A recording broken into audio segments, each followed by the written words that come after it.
Hello and welcome everyone to the 11th DOE Office of Indian Energy Program Review and the second one we've done virtually. Next slide, please.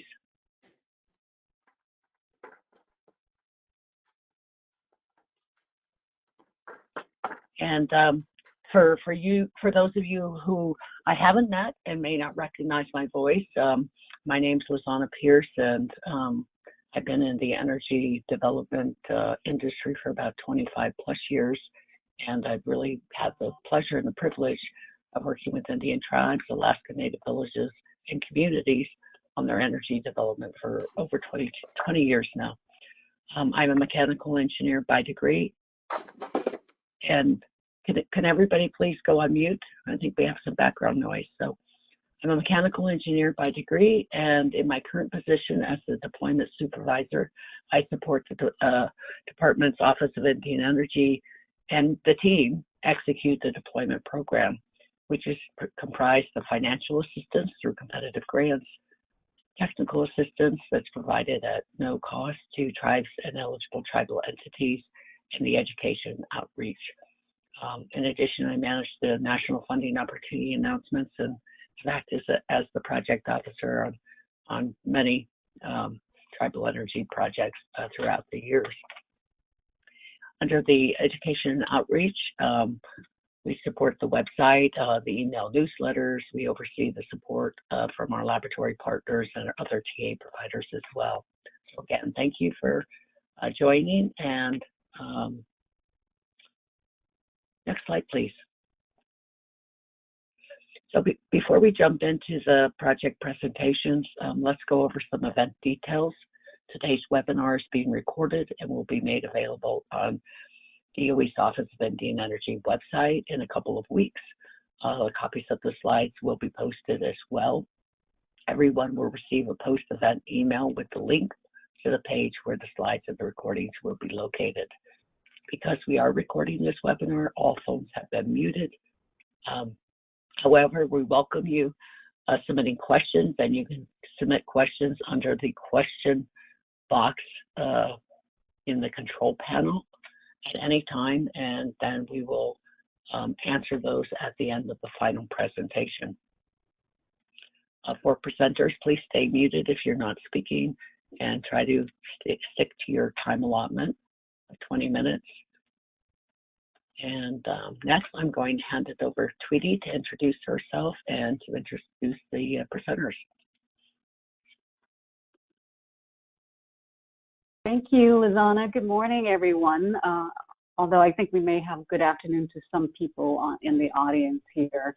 My name is Tweety Doe. I am a project officer with the Office of Indian Energy, and I've had the pleasure of working with Lizana going back to about 2004, started when I worked with the Council of Energy Resource Tribes. So been stalking Lizana, and it worked out because now I actually get to work with her with DOE. Thanks for letting me in, Lizana.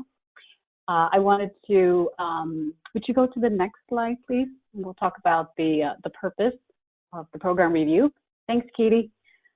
This review is a reporting requirement. It's an annual requirement where we ask all of our grant recipients to provide an update to their project. So anyone receiving a grant from our office is required to provide this update, and it helps a lot this year and last year too, I suppose, with our limited travel.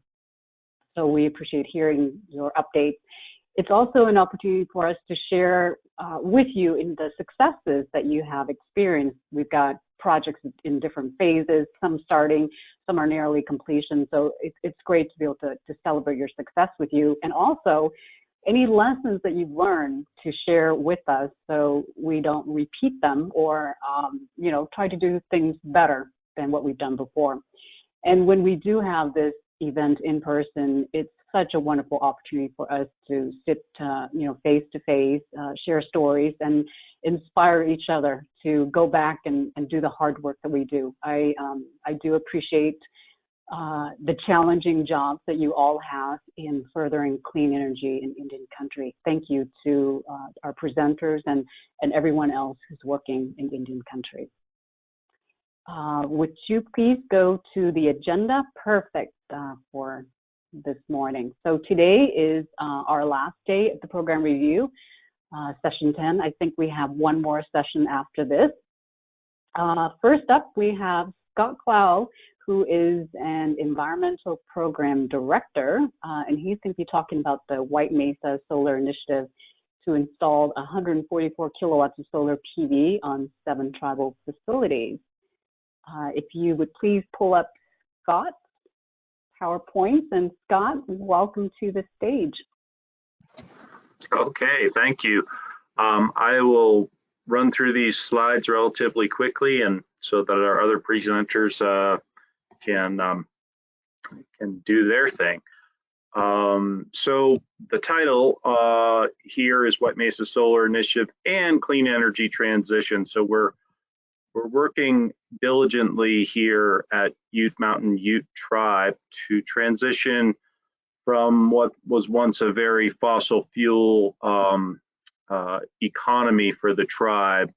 Oil and gas was really their bread and butter for a long time here, into clean energy, and both at the community scale like this particular project and much larger projects, which are very exciting. And one of the things, reflecting back on many of the program reviews that I've participated in, is I think at the first one, it was mentioned that the potential for renewable energy deployment in Indian country is huge, and tribes could very much be the leaders in that. And in attending these reviews over the years, I gotta say, it is amazing what everyone is doing, and it really is it is a reality that tribes are leading the way on climate change and clean energies. Anyways, next slide, please. So a little bit about the tribe, and I gotta give a shout out to our Planning and Development Director, Bernadette, for the next couple slides. She put these together. Little bit about the tribe. So originally the Utes were in 7 bands in Colorado and Utah and even northern New Mexico. The Weenooch band is what has become the Ute Mountain Ute Tribe, since the reservations were divided up. And if you look on the map, the purple land there is Ute Mountain, so you can see the Colorado corner of Four Corners, a little in northern New Mexico, north of the San Juan River, and then over in southeastern Utah is the White Mesa community we'll focus on today. About 582,000 acres of land, including fee lands. We have a 7,000 acre irrigated agriculture project, which unfortunately only got 10% of its water this year. We have a hotel and casino enterprise, travel centers in each community, an RV park at the casino. The tribe has a construction company, which is one of the bigger ones around. If you ever make it out here, I encourage you to go to the tribal park, which is a really special place. It's a cultural resource and ecotourism experience. And as I mentioned, the tribe's been in oil and gas for a long time. Next slide, please. And snapshot of the people. I love this slide, Bernadette. Originally hunter-gatherers, about 2,100 tribal members, average life expectancy 55, median age 26, which is pretty profound. Unfortunately, about a 37% poverty rate, 12.5% for Colorado residents. So you can see the glaring difference there. Pretty low per capita income versus the average 42,000 in family income in Colorado. Next slide, please. So going back in time and sort of big picture about the tribe and community solar and the big picture with renewable energy. We got a grant from Department of Energy to undertake a feasibility study to look at locations for a community scale project in Toyoak, Colorado. And that was several years ago. We have since deployed a 1 megawatt project based on this study at approximately the site that was chosen in that study. So we appreciate that. And the reason I put that into my presentations is Department of Energy has a great model of helping with technical assistance to set the stage for these deployment projects, for efficiency projects. We want to employ tribal members and train tribal members to do this type of work. And so that's part of this project, as it was in our last project. We're going to employ 4 interns is what we're planning to have a couple weeks of training and build this project. The goal is to offset the electrical demand of the government buildings in the White Mesa, Utah community. So we've identified 7 electric meters. One of them is kind of puny, but that we want to do facility installations on. So 2019 usage was about 207,000 kilowatt hours, about $20,000. We're aiming to offset 90% of that, 95% of that load. This is a piece of the puzzle to set the Ute Mountain Ute Tribe on a path to energy independence. We have a net zero goal that we produce as much electricity at the community scale as we use. So yeah, about 22,000 a year we could save with this project. We're actually getting some more recent usage data from the last year to hone in on it with our design. And again, transitioning from a fossil fuel economy to a renewable energy revenue economy. Using the EPA greenhouse gas equivalency calculator, that's about 140 metric tons of carbon offset annually. The budget for this project is $491,000. Thank you, Department of Energy, for reducing our cost share burden. That'll be down below $100,000. The total return on investment with all the money is 19 years. For the tribe, with the cost share reduction, we're less than 4 years if all goes as planned with this. The lower left of this slide is the cover of our climate action plan, which was adopted by the Tribal Council in 2020, and renewable energy is a cornerstone of that plan. Next slide, please. So the map on the left, the circle there in Utah is around the White Mesa Ute community. And I just wanted to, on the slide or the photo on the right, that's our commissioning ceremony for our 1 megawatt project in Toyoak, Colorado from about 1.5 years ago. It's chugging along, producing electricity, saving money on electric bills. The gentleman in the center, in the back row, is Malcolm Lehigh. He is the tribal councilman representing the White Mesa community. And with this tribe, there's 2 communities. Toyoak's the big one in Colorado, and then White Mesa.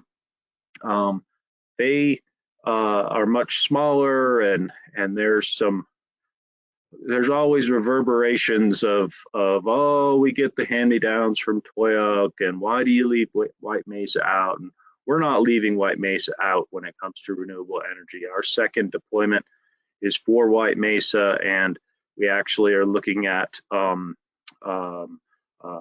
further deployment over there, because we can offset the entire demand of the entire community with a couple projects, this one being the first. So, next slide, please. So this is the plan, at least the original plan, 7 meters, 144 DC photovoltaic. We are going to partner with grid alternatives as we did on our last project. We got a sole source approval from Department of Energy on that. And the local electric company over there is Rocky Mountain Power, which is a subsidiary of PacifiCorp. In the map on the right, you can see the various facilities in White Mesa. Not all of those are included, but let's go from south to north. The education building will be part of this project. The diabetes program office is included. Community center is the big red barn, as it's known, that's included. The new public works building and Southwell water treatment plant is included. The new EPD Voc Rehab building, I say new, it's a refurbishing of an old building. We're going to include that. We're not including the outdoor lighting or the bear dance grounds electric because those are only used when they have their bear dance on I guess, yeah, Labor Day weekend, or when someone's using the ball field at night. So very minimal use. North from there, there's a little electric meter on Woodpile Road. We're going to include that. And then the North Well and water treatment system there, which also includes our air quality monitoring station on that same meter. That will be included as well. So those 7, excluding the 2 over at the Bear Dance grounds. Next slide, please. Yay, the cost share reduction. That's our cost share approval letter. Thank you so much, Department of Energy. This is a huge deal. I had that picture of the tribal council, and I got to say that they're very supportive. They had committed to the 50-50 cost share, but this really helps. As I mentioned earlier, it reduces our return on investment for the tribe's part significantly. I guess I crunched the numbers to 3.2. It's getting better and better each time I calculate, I guess. But anyways, next slide, please. So this is the slide from our grant proposal project summary. It goes over the estimated annual savings, the size of the system, the location, and again, that's the original 50-50 cost share. Key personnel has changed a little bit. Bernadette it has taken a little bit of a lesser role in this project. Patrick Littlebear is our business and financial contact. But the outcomes, so offset 7 tribal government facilities, electric demand, so far based on the 2019 bills, we're updating that, about 21,000 a year savings, substantial portion of the tribal government's overall energy needs, more than 95% in White Mesa, but that paired with what we have in Toyac, we're really making progress on offsetting all of the tribal government's electric needs with solar power. Secure a partnership with Rocky Mountain Power on complying with their policies. And that has actually opened the door for us a little bit, and I'll get into that, I think, in the next slide. Obviously, document and report to DOE and through the test phase on this, and also analyze the O&M costs and needs for the project. Next slide, please. Okay, so far, this project officially started in June of 2021, and we did a site visit in August with Rocky Mountain Power and Grid Alternatives. We went to all the facilities. We looked at the interconnection options, and that's a diagram of the public works building, the new public works building down there in the lower right. We executed our contract a couple months ago, and we are updating our usage records at this time. So this is a fast-moving project. We anticipate the installation to be complete by March of next year and commissioned and online and generating electricity. So next slide, please.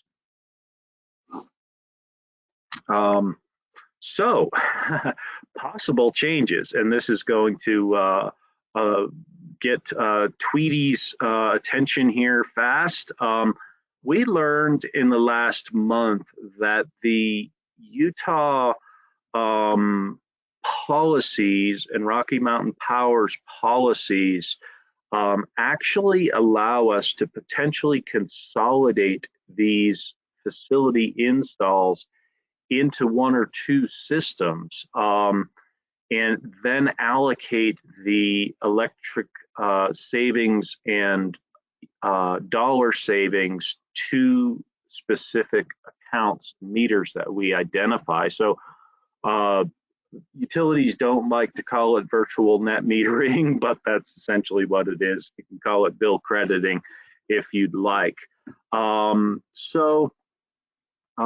the left is the original economic summary from our grant with the revised cost share there for each of the meters that we're working on. And the advantage to consolidating these into one or two systems, we can make it much more efficient. Fewer interconnections will save us money. We might be able to upsize the system depending on the cost of the equipment because of that. And then there's less line loss and also less disturbance on the actual facilities and around the facilities. So these were 6 out of 7 were planned to be ground mount systems, just because of the way we looked at the quality of the roofing on these buildings, and we had our doubts about whether we should install rooftop on these facilities because the roofs need some work. So we were planning on ground mount for most of it, and even the public works building that we had intended to do rooftop.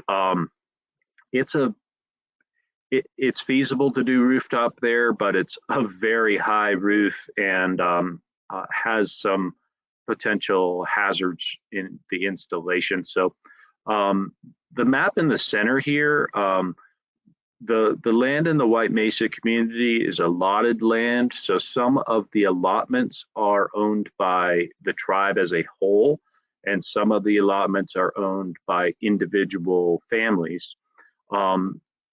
The ones with the circles on them are the facility locations in the community that we're working on, and those are all tribal allotments. So any of the land in those allotments is owned entirely by the tribe or held in trust for the entire tribe.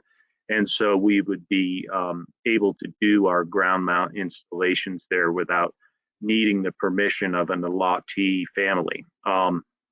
And so we are looking at potentially changing this project around a little bit, and we'll vet that with Tweety and Jessica, but and that may affect the NEPA categorical exclusion determination on that. But like I said, 6 out of 7 were going to be ground installations anyway. So as this potential change evolves, we'll keep you posted on it, our project officers and monitors. Next slide, please.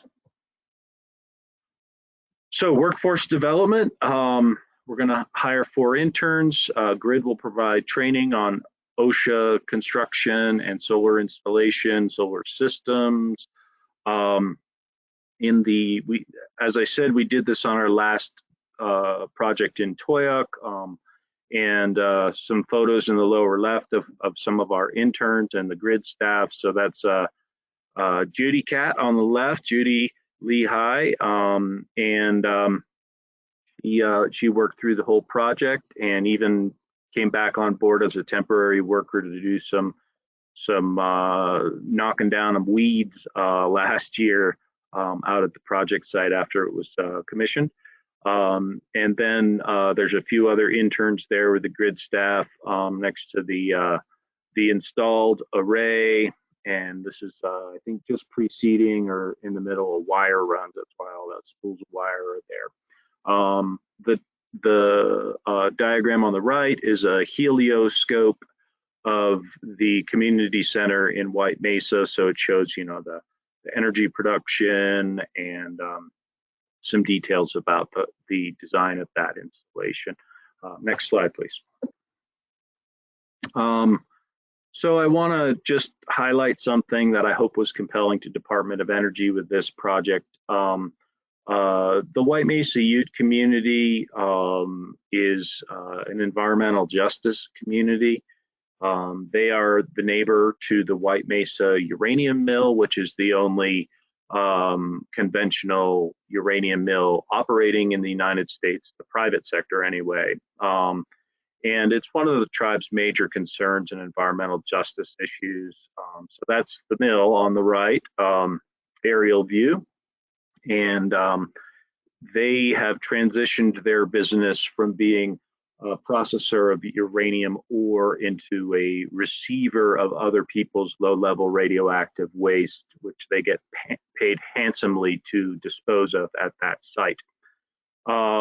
The lower left is an incident in 2012 when our tribal councilman was driving past there and observed this horrible brown orange cloud coming from the facility, which to this day they have not proven to us was not hazardous. So people in White Mesa often in the evening smell this acrid, acidic metallic odor that comes into the community when the wind blows, primarily in the evenings from the north to the south, and they live with that day in, day out. And so yeah, we would very much like to put some solar panels in their faces out there in White Mesa. So that's a side goal of this project. Next slide, please. So a little bit about the next project. We are finalizing negotiations with Tweety and Jessica on a project to install some solar on Toyuk housing over here in Colorado. So that will be 20 rental homes and an apartment building. That's a transitional home for people who don't have a home right now. So yeah, we want to offset all of that and help out our housing authority with their electric bills. So that's coming on the horizon. So I imagine when we do this next year, I'll have to give 2 presentations. So next slide, please. Finally, my contact info, Bernadette's contact info. This is part of our big picture to transition from a fossil fuel economy into a renewable energy economy. The lower left, I snapped this photo last month in northern New Mexico. That's the San Juan generating station. You can see shiprock poking up behind it there. And you can only see smoke coming out of one smokestack there. That's because 1 out of 4 generators is currently operating. And we are working diligently with commercial solar companies and energy storage companies to fill that void created by the closure of 2 coal-fired power plants there in that neighborhood. So that's going to be really important for the tribe's economy and for the planet. And in the upper right there, you can see some of the people that this matters most to. This is our discovery camp a couple years ago with some young tribal members learning about renewable energy on that day. And that is the Ute Mountain poking up behind those solar panels. Thank you very much. I appreciate it. I think that's the last slide. Scott, thank you so much for giving us, the history of the past project, your current project, And we hope to get your newest project up and going here soon. We'll get together and talk about the changes in your current project and make sure that all the paperwork will be completed. Thanks, Scott. And I hope you can stick around for some questions. All right, next we have Kyle Alderman. Kyle is the Renewable Energy Manager for Northern Cheyenne Tribe. And he's going to talk about the community solar project on the Cheyenne Reservation, the evolution of this project, I should say. Kyle, you are on with your slides. Thank you, Tweety. As Tweety said, my name's Kyle Alderman. I got my degree in electrical engineering and have been the Renewable Energy Manager for Northern Cheyenne Tribe for when I started this project, it was just the proposal was put in before I got on, and when we looked at it, you know, there wasn't much benefit to the community for you know, something called a community solar project. So we looked at putting in a residential element to that. We'll get to that. Next slide, please. So Northern Cheyenne Tribe consists of Tsitsista and Sitayat people. There's over 11,000 enrolled members and over 5,000 reside within the reservation's 5 districts. Our land base totals 444,000 acres, with 99% owned by the tribe itself or individual tribal members. The Northern Cheyenne people value our connection with the Creator in all life. Though many suffer from extreme levels of poverty, people have continuously refused to sell our resources that deform and poison Mother Earth. Next slide, please. So the overall project objectives that the tribe would like to acquire from this is lowering the cost of electricity for as many tribal members as possible. Electric bills average $200 to $400 a month.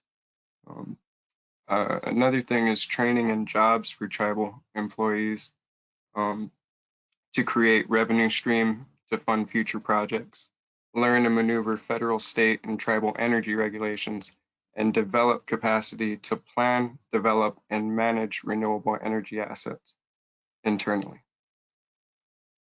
Next slide, please. So originally, we were looking at 2 megawatt, 2 to 3 megawatt ground mount solar array, large utility scale. The new proposed project or structure is the 1 megawatt ground mount solar array. Power will be sold back to the local utility, and revenue will be used to support operation and maintenance. The second portion of this project is behind the meter of 3 tribal businesses. There is a 100 kilowatt array planned for the Busby Tribal School, a 25 kilowatt array for the Northern Cheyenne Head Start building, and a 25 kilowatt array for the Busby Water Pump House. And part of these savings will also be directed to operations and maintenance and funding new systems.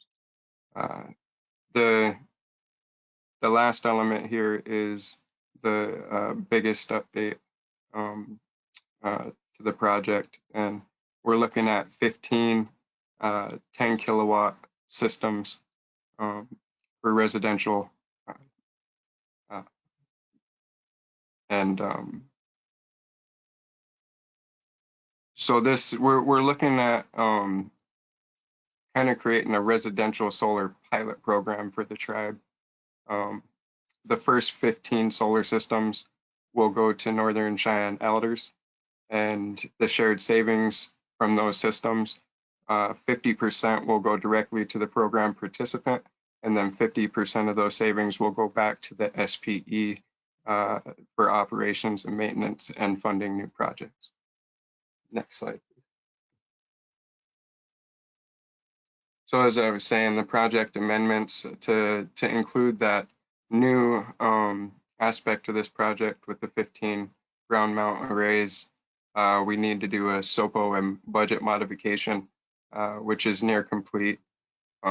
It's been challenging getting some of the pricing with supply and demand all over the place. So with this budget and SOPO modification, we'll be adding the 15 plus ground mount residential projects behind the meter, increasing benefit to the community and project revenues. The revenue sharing program will support operations and maintenance and fund future projects. And the new approach does not require outside developer or financing, which is a huge thing. The revised project team now includes Indigenized Energy Initiative, formerly Covenant Solar Initiative. They've been amazing. And with separate funding, they've also helped develop a pilot project, a training program through a pilot project in partnership with our tribal college here.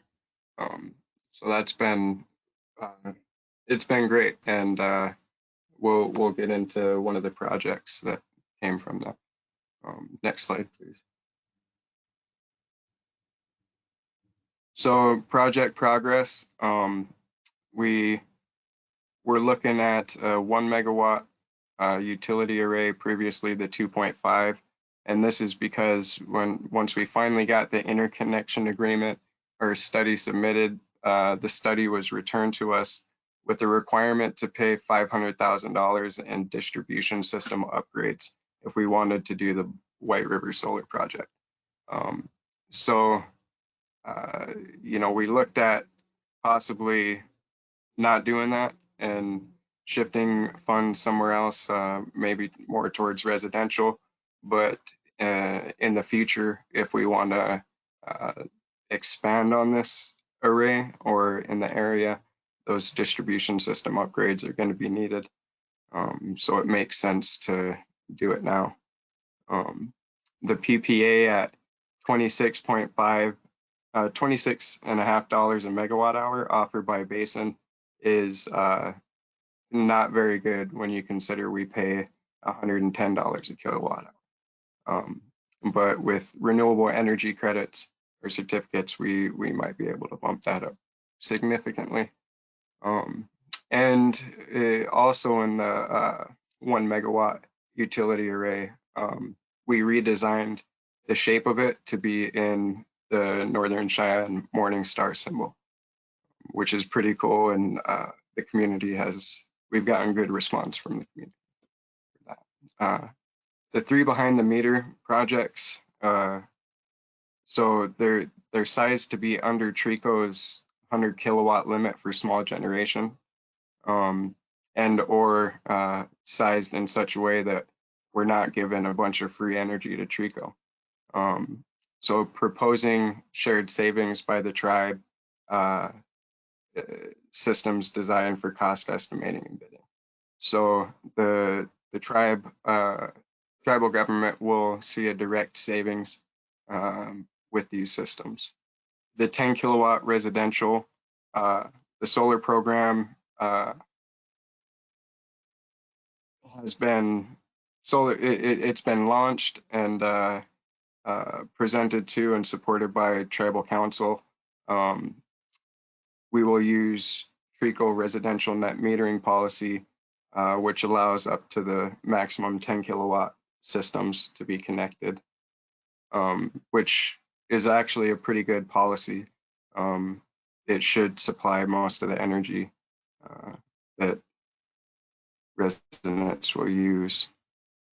The pilot project completed through separate funding. The EMDP wind and solar grant has been very helpful in a number of projects, including this one.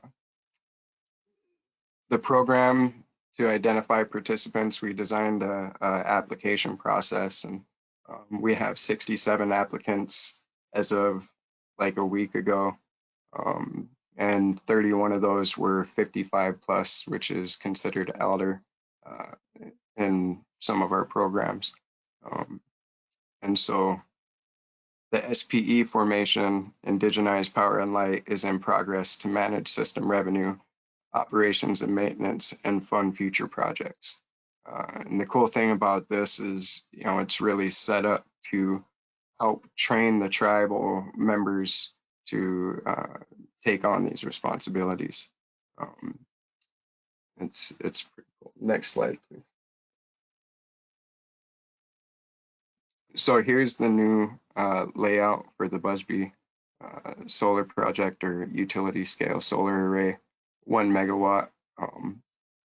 Kind of see the symbol on the top left of the screen. This is kind of closer to the one of the older morning stars. But the community is pretty excited about that. It's good to see their response. Next slide, please. So on the left we have the Busby Tribal School. In the center we have the water pump house, and on the right we have the Little Eagle Head Start. So those are the facilities that will be getting these systems, and the water pump house is definitely critical infrastructure, and pretty excited to get some solar on that.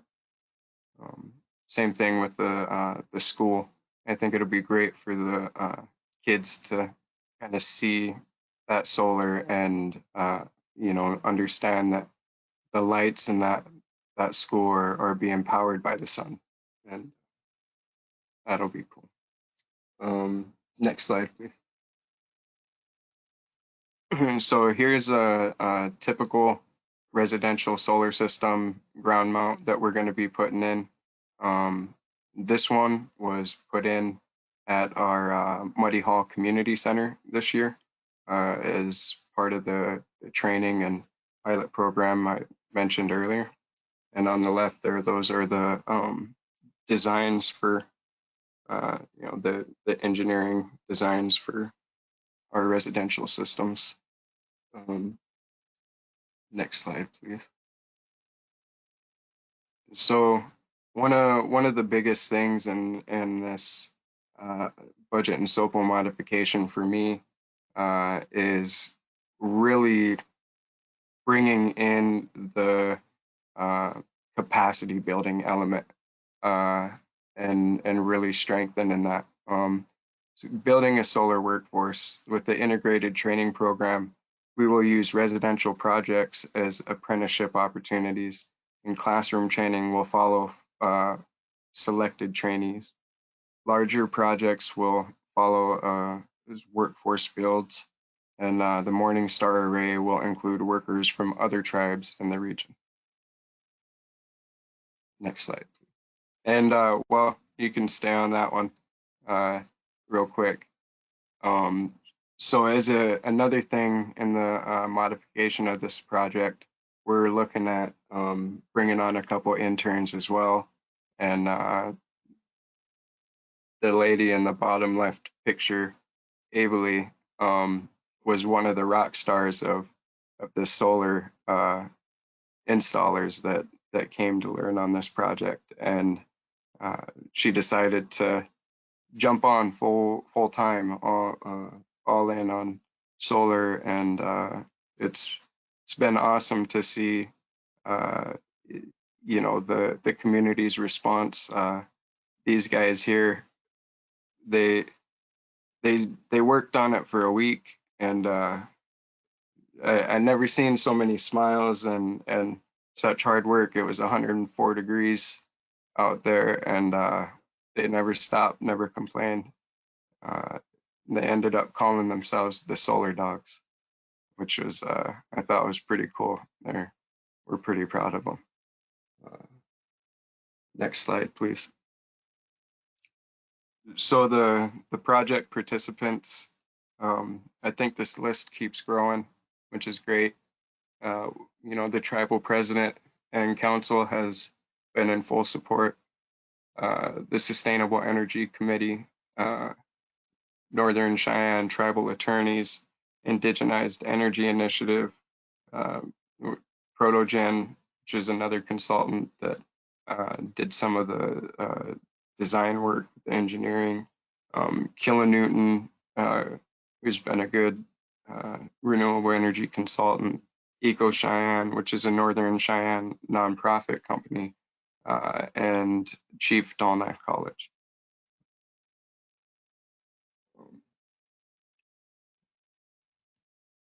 Next slide, yeah. So the future, capacity building, right? Wind, solar training, weatherization, microgrid, community residential utility scale projects, tribal utility formation, and energy independence.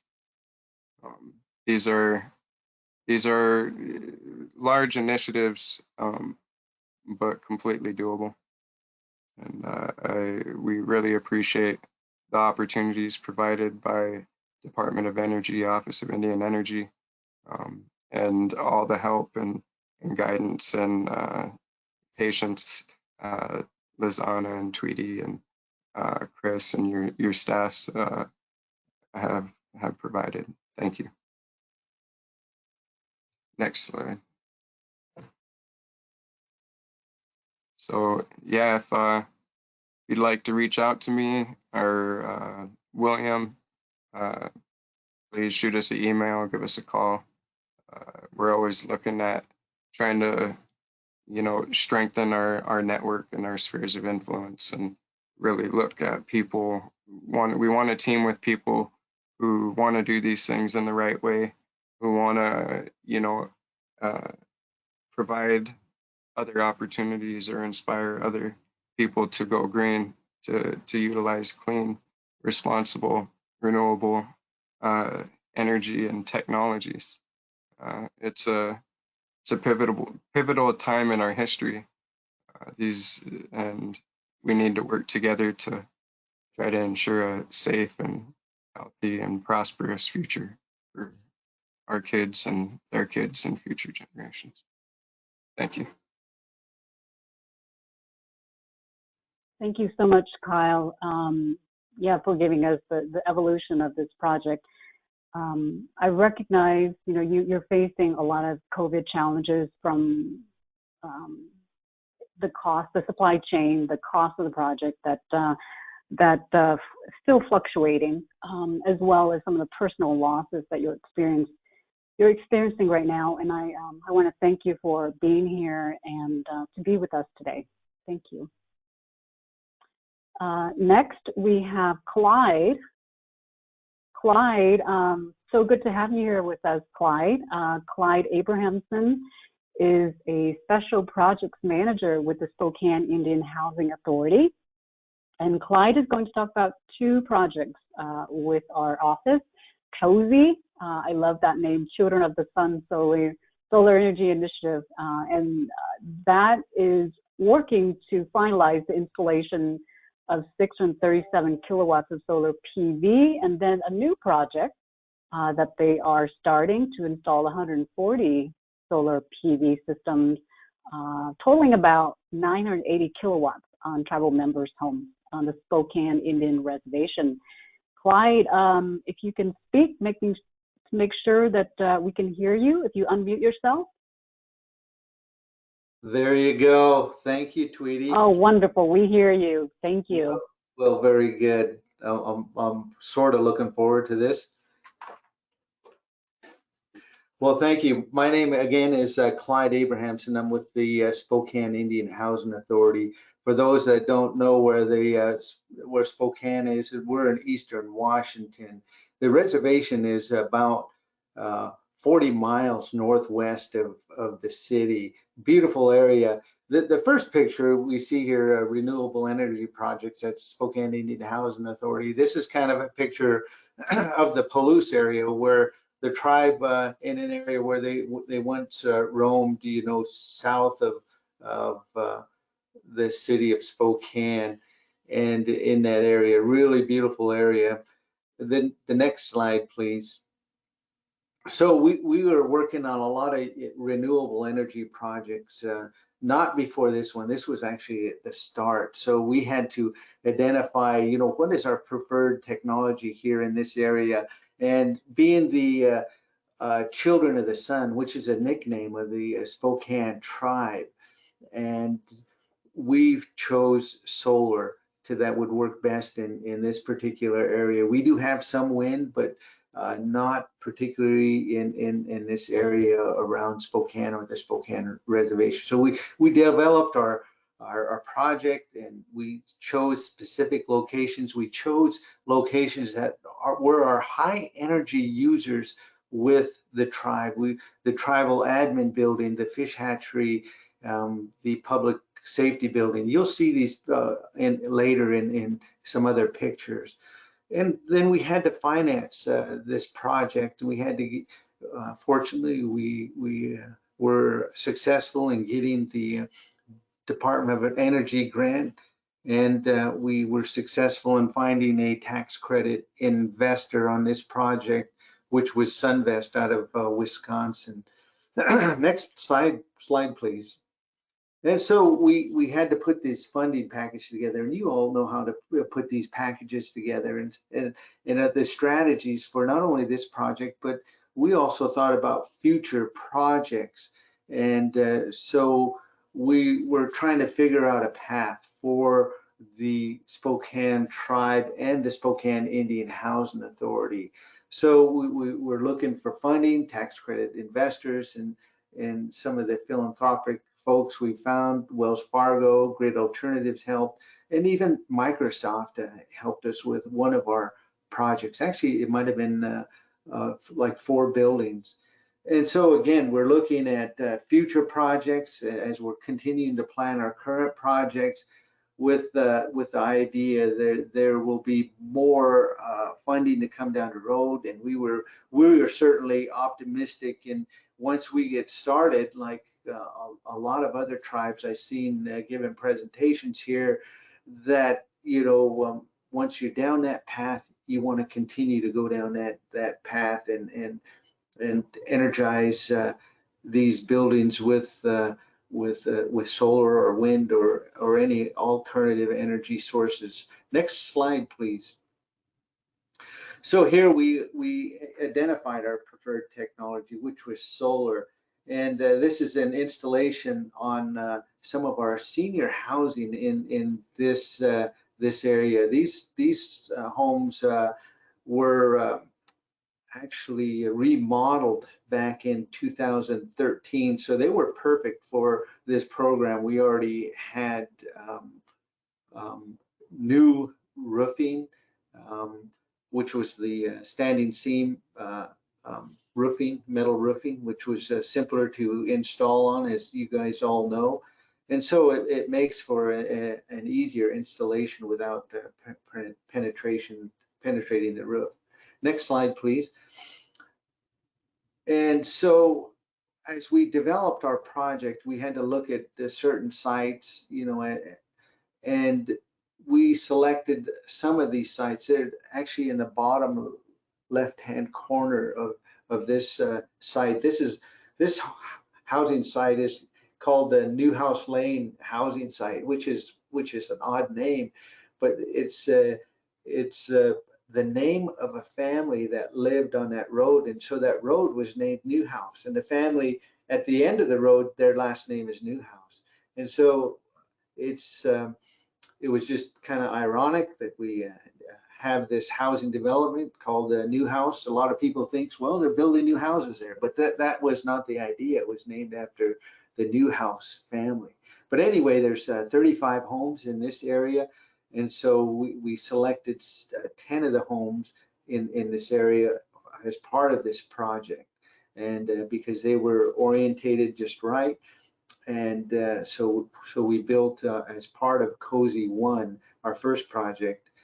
But this project included 30 homes or buildings, and everything was roof mount and on all of these homes.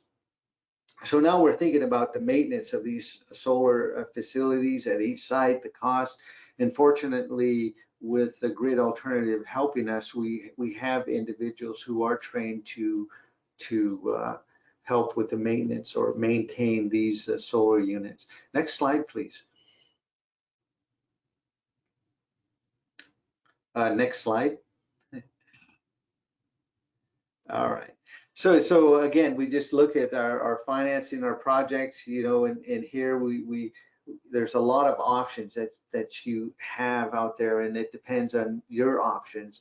Unfortunately, you know, this year we had the help of DOE, the cost share reduction, and looking at the tax credit investor and what they would help with in 26% of the project.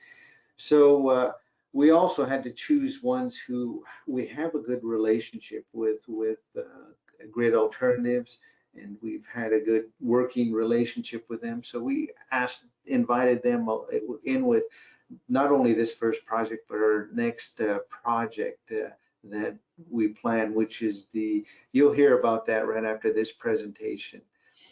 And so we have to also look for key employees to help us with these, an investment company. And we ask, you know, the concerns of each party involved, you know, the concerns of the housing authority, the board of commissioners, the tribal council, if they have any concerns with the tax credit investor, what are their concerns, and work these all out before you sign in for these projects. And fortunately, we had good success with all of our partners. Next slide, please. And so, you know, additional funding strategies really will help you you gotta have a backup plan too. And so these funding sources really help out. You know, we appreciate Wells Fargo and Grid Alternatives with the Solar Accelerator Fund. We at times look to the Washington State, you know, through their Clean Energy Fund. And if some needed to, they could look at the rents and increase the rents of their buildings. But the picture you see here is the crew installing on our force account weatherization building. It's our construction building. So there's solar panels on that. And this is comp shingle roofing. And really enjoy working with the Grid Alternatives once again, because they're safety minded. Everyone is tied off, and you can see the cones on the ground. They keep everything away, and the operators of the lifts are all certified. And so it's a joy to work with those guys, because you know that it's a safe project site. Next slide, please. And so, you know, you again, you got to get the funding, and then as I mentioned earlier, we got money through Microsoft, Sparks Northwest, Solar Energy Technologies Office, and again Wells Fargo that help out on these projects and pay for them. And a huge shout out to DOE for working with us and working with tribes and knowing how to work with tribes and how we sometimes we're slow and we kind of stumble through these projects, but you know, once you get through one, you're gonna be hungry for more. Next slide, please. Next slide, please. Oh, was that the end? Uh-oh. All right, can you guys still hear me? Are you guys Yes, we can hear you. able to hear me? Will you be able to hear me when they play this video? I see the video is up. No, So I think Clyde, I think- this is Lizana. I think you're going to have to give a preview of the video before you start playing it, because I think we will all be muted while it's playing. Okay, that's fine. So what you're going to see in this video is this is starts out with the lookout side of Wellpennant, and then you're going to see the tribal admin building and some additional buildings that were completed during the site. So you're going to be on silence for about 3 minutes. So if you would want to start the video, please start it.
All right.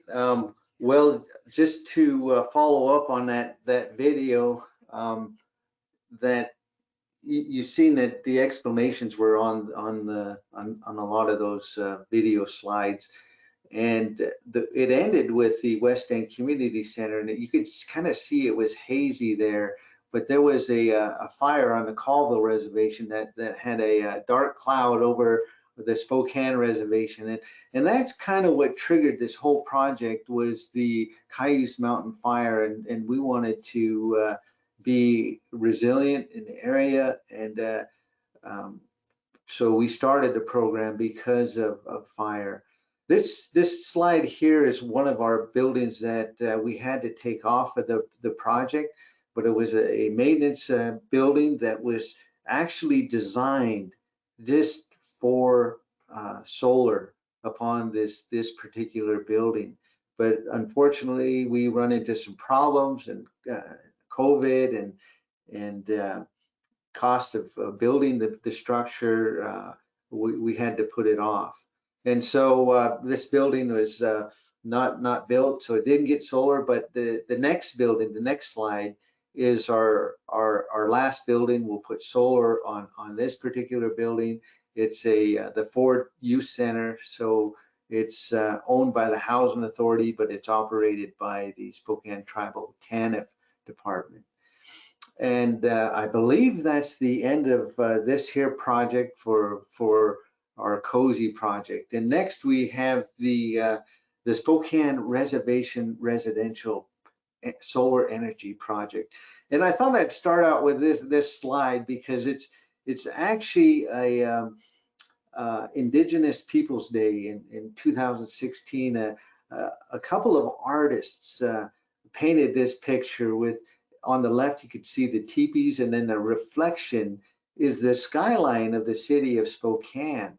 But on the right, you see that the skyline of the city of Spokane with some of their major buildings, a clock tower, the World's Fair Pavilion, and some of the buildings downtown. But the reflection is teepees below. So I thought it was a very cool picture, and I thought I wanted to put it in this particular slide.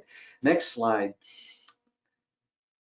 And this is an artist, a local artist. Actually, he was my neighbor, George Flett, and he has a lot of paintings like this. And we have some really good artists in the Northwest, and it's really unique. And he just put this on a sheet of paper, and he called it elk medicine. Very nice picture. So next slide. We're going to talk about energy projects here. And here is the city of Spokane, the history. The tribe was nomadic. We moved with the food. And one of the main food sources of the Spokane tribe was salmon. And the city of Spokane was one of the places that the tribes, not only the Spokane tribe, but other tribes that come in and catch salmon and actually trade in this particular area.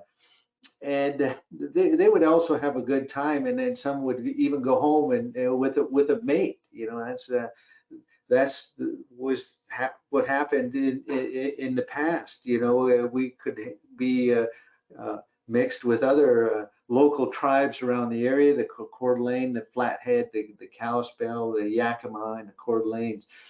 Next slide, please.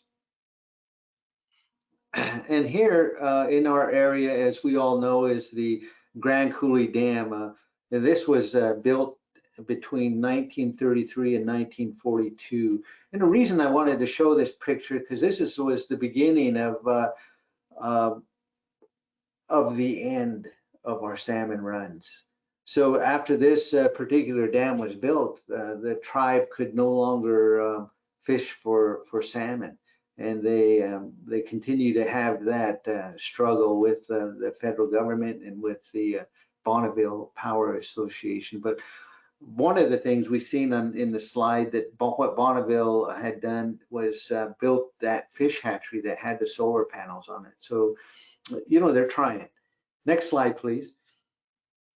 And so here is the Grand Coulee Dam today. So the fish, actually, I don't even think they make it up this far. There's another dam down the river Chief Joseph Dam, which I think is where the salmon actually stop coming up the river. And it's about 20 miles down the river from this particular dam. Next slide, please.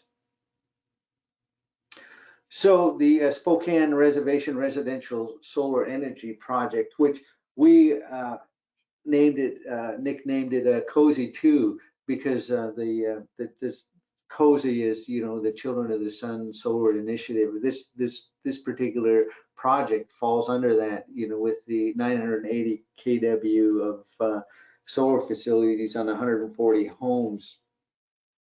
And the buildings are owned and controlled by the Spokane Indian Housing Authority.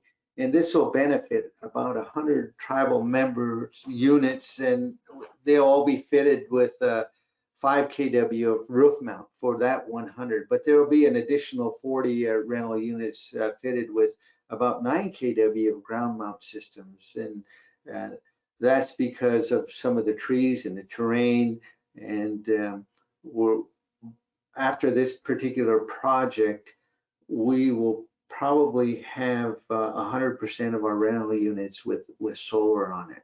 So that would help lower energy costs, and it's a step towards tribal sovereignty and independence. And it also will provide job opportunities for tribal members. Next slide, please. And so once again, we've seen this picture earlier, and then this is part of the job opportunities of these individuals of installing solar panels. Next slide, please. And so a step towards tribal independence. This is a picture of the Grand Coulee Dam on the inside. So we applied for a grant through the Office of Indian Energy and the Children of the Sun Solar Initiative. And so this is our next housing project, the second project for the Spokane Indian Housing Authority. That is the Spokane Reservation Residential Solar Energy Project. And we've also applied for other grants. So we got down this road of energy conservation and alternative energy. We had a microgrid study done and actually a research and development demonstration under the Clean Energy Fund through the Washington State Department of Commerce. And so we're looking at actually funding that microgrid in the campus area of the Spokane Indian Housing Authority. Next slide, please. And one of the things that this microgrid study had done, it triggered talks with our local utility company, Avista, and they are now working harder than ever with the Spokane Tribe and SIHA on other grants. And so the Washington State Department of Commerce applied for the grid modernization grant, and it's a grant that a utility company can only apply for. But because of our microgrid study, the Avista chose us as a partner for other microgrids on the Spokane Reservation.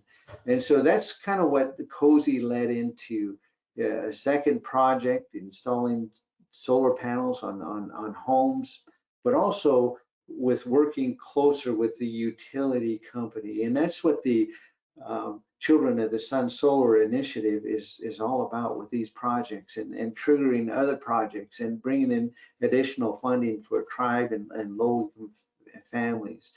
And it'll help us to prevent issues caused by environmental change, the wildfires, and it'll also help us economically, and it'll help out the environmental as well as the tribe, its people, and its land. Next slide, please. Well, we're kind of in our infancy stage with this project. We're negotiating with our tax credit investor, and so we're well on our way. We actually just about have everything figured out. We're just doing the last minute things, and I think by the end of next week we should have a contract with our investor, and finalizing these documents and hopefully move on real soon and have these 140 units built next year, which is kind of a tight time frame for 140 units in just 1 year, but I believe we're up to the task. And this is a list of goals that we have for this project, and just to help out the environment, like a lot of our previous presenters want to do, and help out not only the tribe but the environment worldwide, because we know worldwide we're actually getting into trouble with our environment, and we want to keep have a future for our children and grandchildren and so forth. Next slide, please. So the Spokane Reservation Residential Solar Energy Project here, this is a map, if you can see it, of the reservation. It's kind of shaped like a triangle, but you can see all the different squares. Those are the housing area locations where we plan to put solar on these particular homes. So there's actually four of these areas on the reservation where we're going to put homes, and that's where most of our rental sites are. Next slide, please. So again, we were looking at a picture of Newhouse Lane and from a different viewpoint, and so these houses will be equipped with solar next year. We just had these homes re-roofs, not re-roofed, but the roofs repaired, and we just completed a painting project also on these roofs. So once we get the panels on, we won't have to worry about the roof. So these roofs are no longer colored. You won't no longer see a blue, a green, a red, but they will all be like a tannish gray color roof. It would be kind of boring, but they will have solar on them to enhance them a bit. So perfect site for a solar project. There's 25 homes here. Next slide, please. And this is a Martha Boardman. This is one of our largest sites where we're going to install solar. There's 46 homes on this particular site that we're going to install solar. A lot of these homes are similar. I think there's about 8 different floor plans here. So the engineering will be for 8 different styles of home, but they're not all orientated the same direction. So we're going to have a challenge there with the solar installation, and that's why we have some of these slated for ground mount systems. Next slide, please. And so this is one of our other larger project sites. It's the Mccoy Lake site, and you can see there's a lot of trees in this area. And so in the kind of the lower left-hand part is where we're focusing in on for these particular homes. So right now there's actually a logging operation going on around this area. So we included some of the logging of the homes to thin out around the homes to be able to install our solar panels.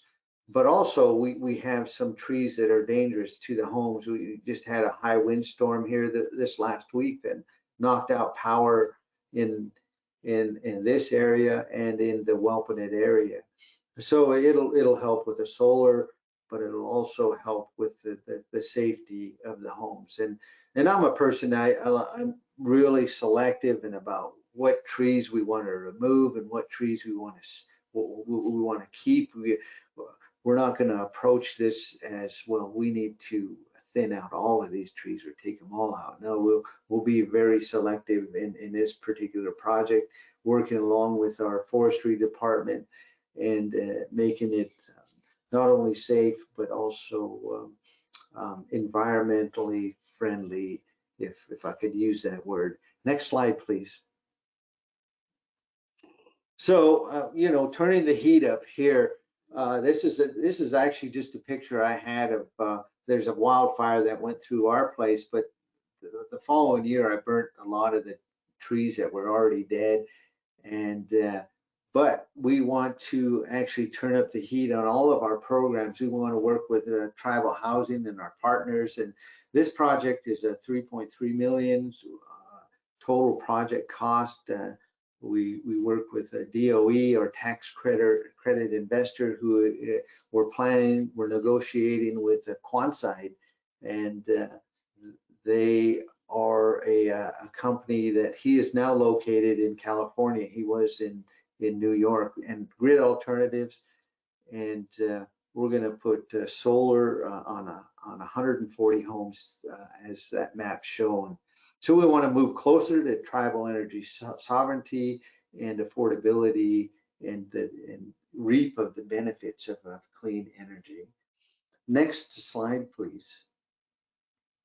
So Quonside is a company, just a little bit about this company. They're also a development renewable energy and commercial and industrial and a larger project. So we're excited to work with them here on this particular project. Next slide, please.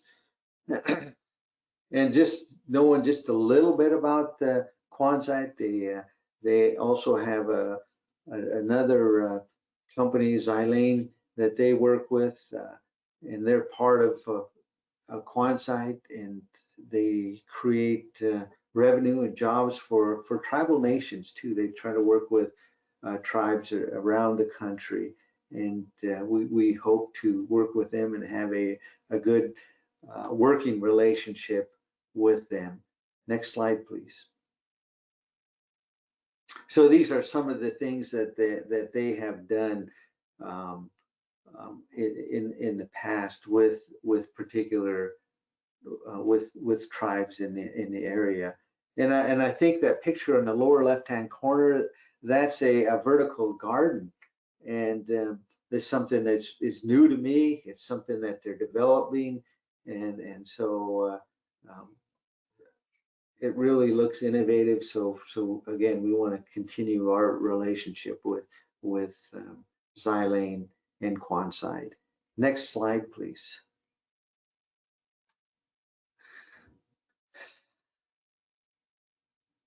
Oh, we just got some of the text that came up. So some of this text, we could read it later, and so let's go on to the next slide. Oh, yeah, here's one of the buildings, and I believe this vertical farm is up on this particular building.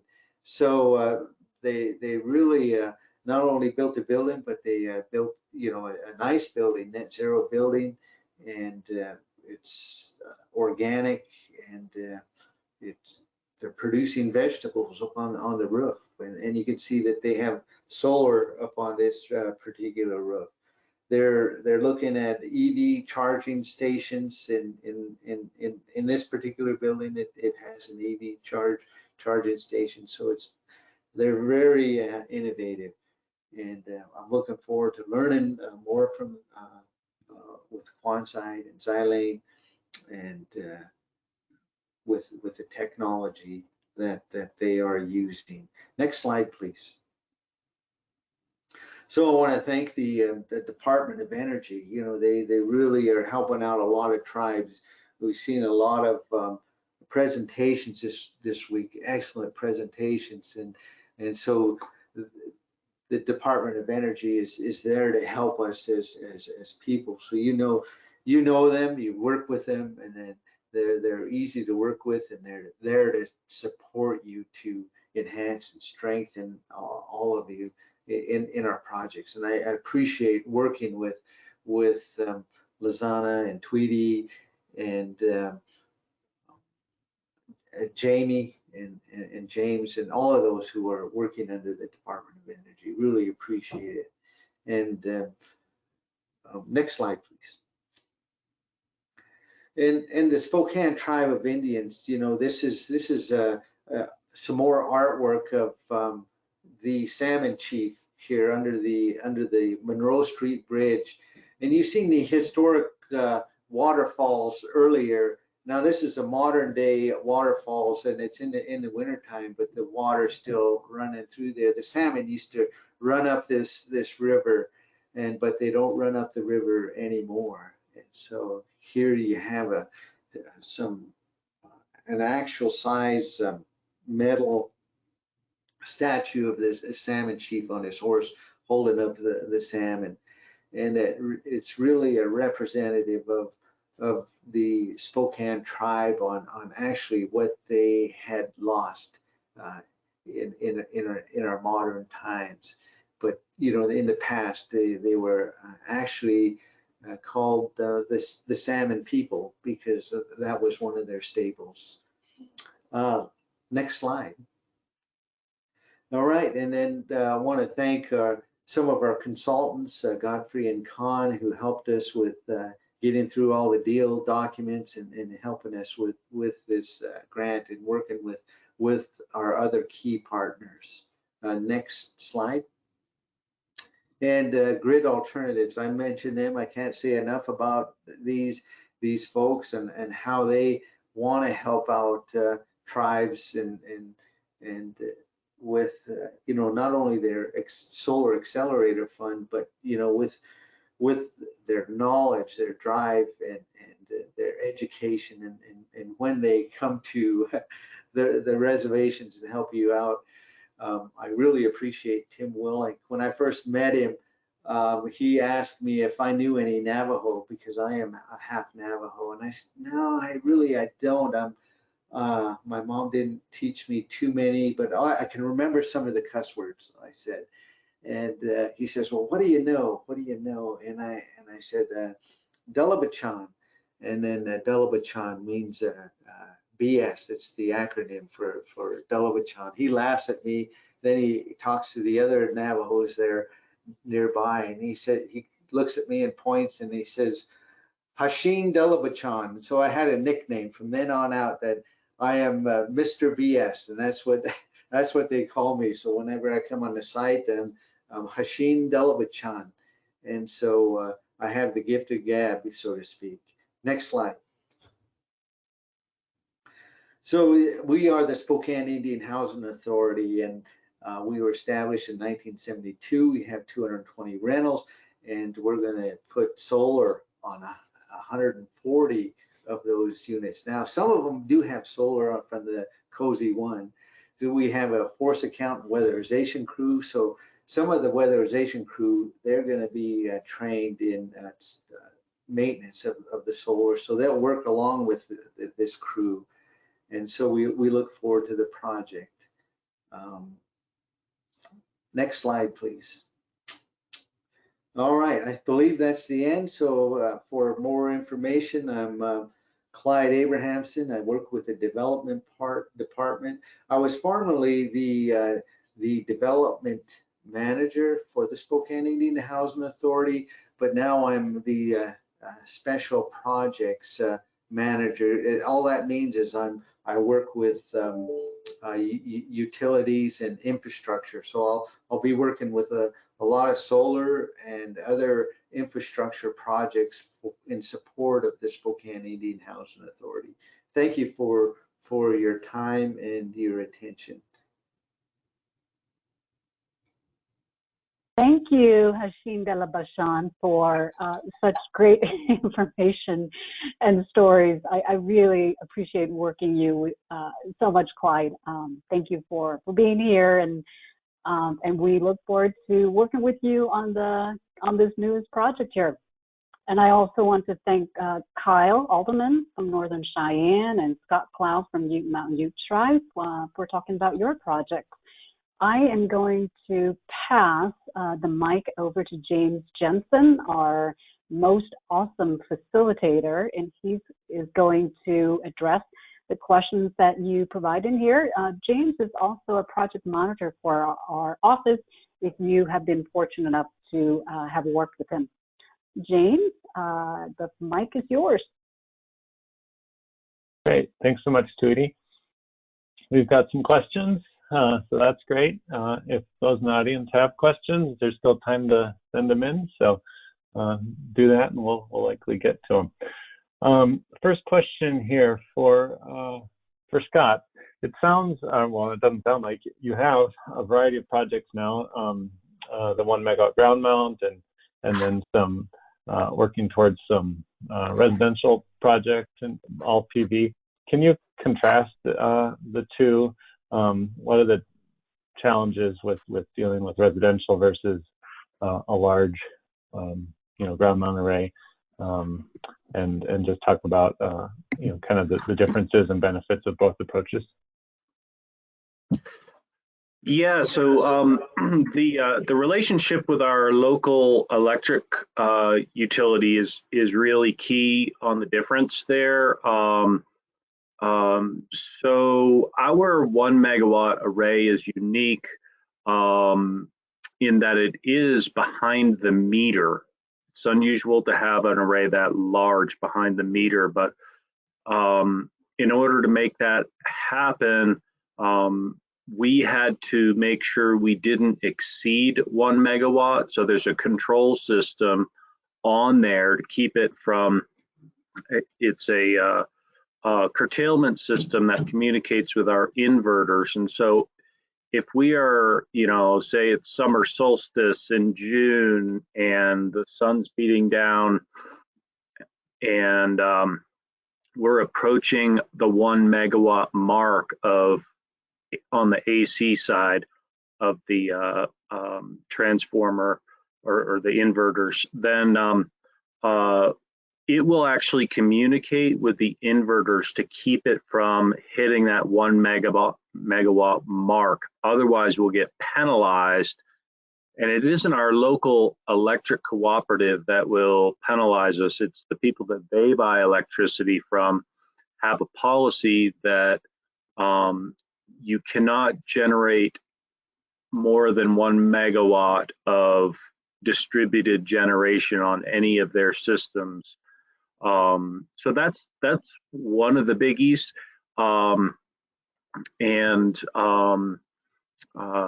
Obviously the residential projects we're working on, the Toyok Housing Solar Initiative, we intend to do rooftop installations on the 20 rental homes in that project. The supportive housing unit, which is the apartment complex I described, has 11 apartments for people in transition. And that'll be a ground mount because there's too many penetrations in the roof of that building. But so yeah, just the need for adjacent land for ground mount facility installations versus rooftops. But really, I'd say the relationship with our local electric cooperative and the policies that they have to operate under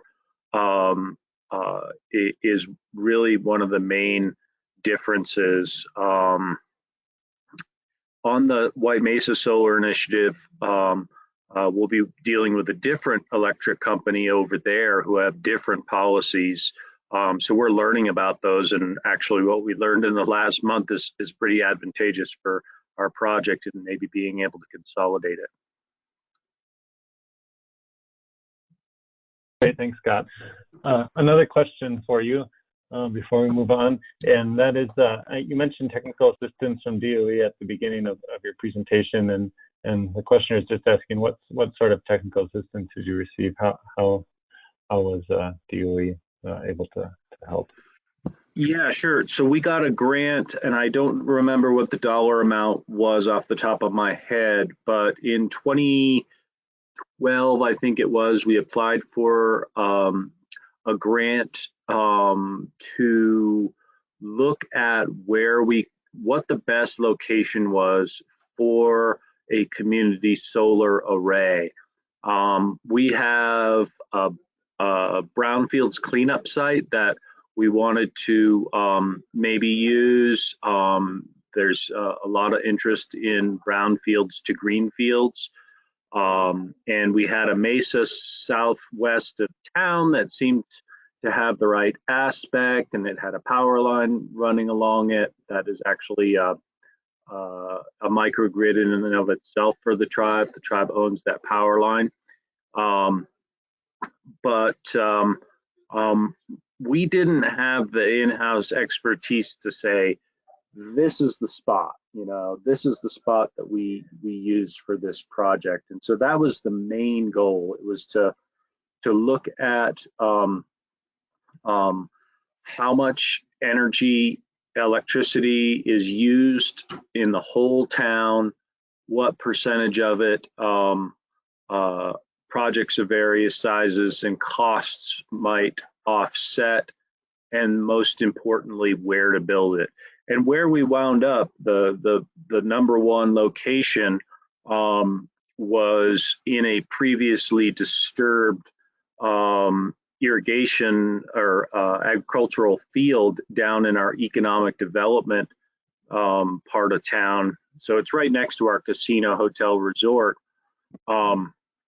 And the casino, hotel, resort actually uses a large percentage of that megawatt while the sun is shining. So we're sending the juice into our resort, and they're actually paying the tribe for that electricity, and then we credit electric bills. So the casino pays the tribe pays the electric company credits the bills we tell them to credit. So it's a little strange bill crediting mechanism, but it's the project location's important because it's a pretty short run over to the casino where they're using the power. So yeah, we got this grant from DOE to really help us hone in on how to undertake our community solar ambitions. Excellent, thanks, Scott. Moving on to Kyle and the Northern Cheyenne project. So you showed in your pictures, and I think you mentioned it, that tribal members are being trained on solar installation. Can you talk about the process that they're going through to get training and any costs associated with that training? So this summer, Indigenized Energy Initiative teamed with Indigenous Power and Light. They teamed with another nonprofit, and so they provided the funding for the system. And then we had another contractor who donated their time, part of their time. And it was really kind of on-the-job training. They did kind of, like the first day, they kind of went over the project and what to expect and all the steps. And when they went to go build it, the contractor made sure that everybody there got to do a little bit of everything. And so they really took their time and let everybody participate in each aspect of that build, which was it was pretty cool. And so over half of them that came wanted to make a career out of it. Cool, excellent, thank you. Another question for you, Kyle, and that is that you got a lot of project partners on your project. What you said is a good thing. Can you talk a little bit more about the advantages and challenges of working with so many partners? Yeah, right. The more team members you have, the more moving parts you have. So it is a challenge, but also the less one individual has to do. So it's been nice, finding,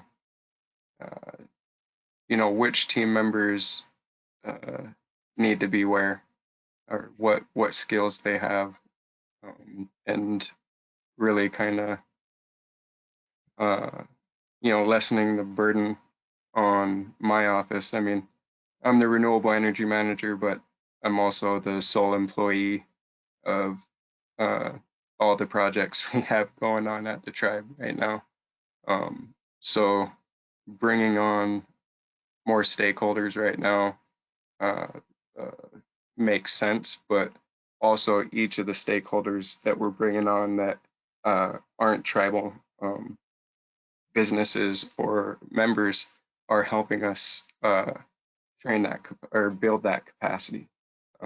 Right, I told them all that, you know, whatever you do, I want to know how to do, and anybody who wants at the tribe who wants to learn any aspect, we want them to teach them.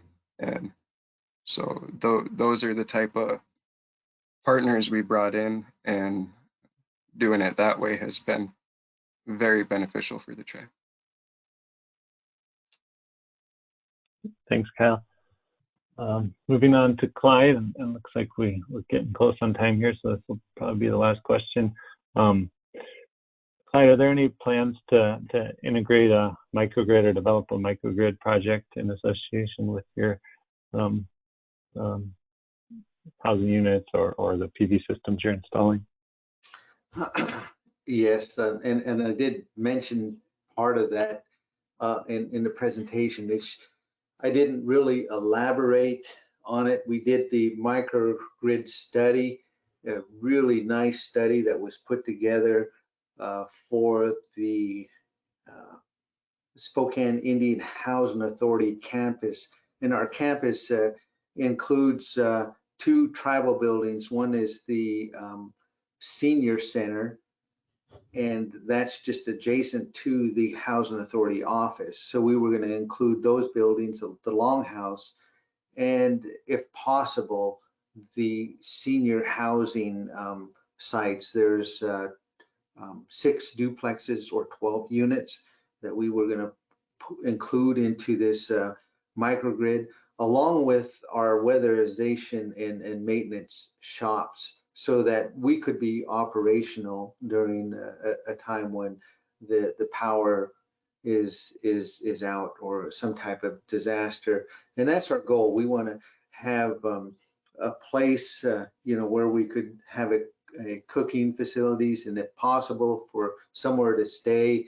The only thing we would be lacking in a time of a disaster or an event is showers. So we'll have to, you know, put in a group of showers, maybe at the longhouse or at the senior center, where ones, if they are end up to be homeless for one reason or another, we would have a place for them to stay. But our ultimate goal is to have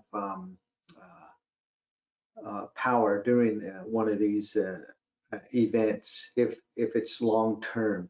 So the microgrid is designed to power up for at least 1 week, have enough battery storage for a week for the entire campus. But you know, that's a lot of power. But we've got the microgrid study. It's completed, and we submitted into the grant to Washington State Department of Commerce, the Clean Energy Fund, and we will see how we score on that particular grant. It was actually a 2-step grant process. The first step, they would either discourage it or encourage it. Fortunately, we got the green light and it was encouraged. So we're gonna wait to see what happens with that particular grant. And we were planning to build, you know, a microgrid for the campus. But we're also talking with Avista Utilities for other microgrids on the reservation in other locations, maybe the tribal admin building, which is about a mile from our office, and then maybe have another microgrid there, and that's all in Avista Utilities will control that, but they made the tribe and housing authority a partner on that particular grant and project. Gotcha. Thanks, Clyde. sorry to cut you off. We're running out of time here, and you got your gift to gab going. So I gotta pass it back to Tweety so we can wrap it up. Yeah, that's part of my BS degree. Thanks again, Hashim Delabashan, if I got that right. Thanks, James. Great facilitation again, and thank you to Scott and Kyle. This does include session 10 of our program review. We have one more session coming up next. The presentations that you heard today, great presentations, will be posted in a few days, and a recording will be available within the next week or two. If you do plan on attending our last session, the next one that's coming up shortly here, you will need to join using the link and call-in number provided in the calendar invitation that you received when you register for that particular session. Please take care and give someone you love a hug. Bye-bye. Thank you. Bye.